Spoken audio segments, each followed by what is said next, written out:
My husband, think of something that I can eat, and let's see what he can do.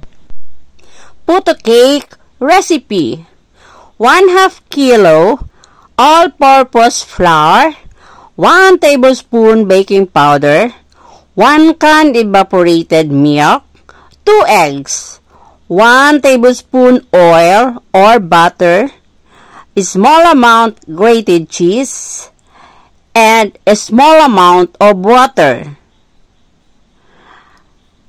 Mix everything, all the ingredients. I-mix lang po lahat ng ingredients. Ayan po. I-mix ng i-mix. Ayan. Minimix na po siya.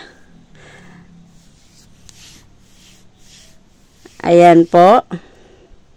Ang sipag ng asawa ko, 'di ba? Wow. Ayan, minimix niya ng minimix. Ayan.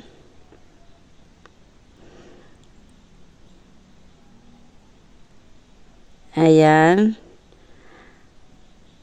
Nag-invento siya ng sarili niyang recipe ng puto cake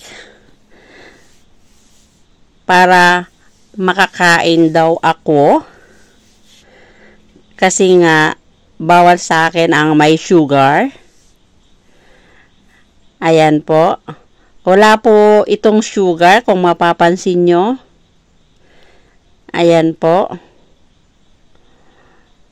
Wow. Kasi nga po mataas ang sugar ko.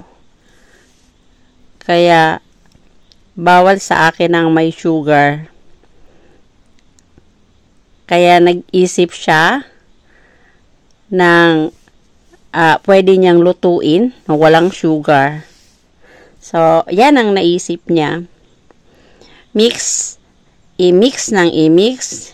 I-mix ng i-mix lang po ng maigi. Lahat ng ingredients.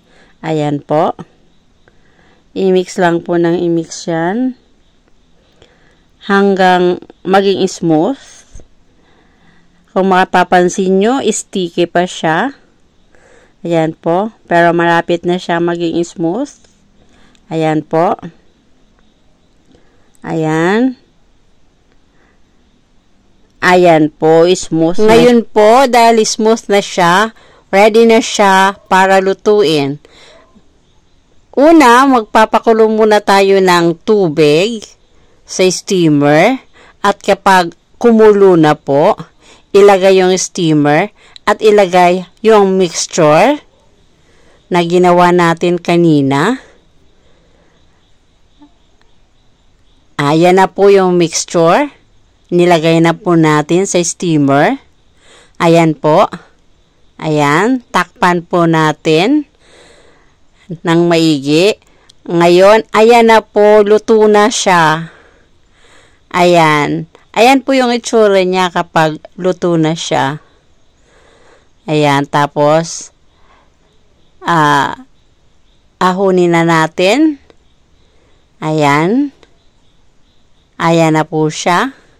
Yan na yung luto na.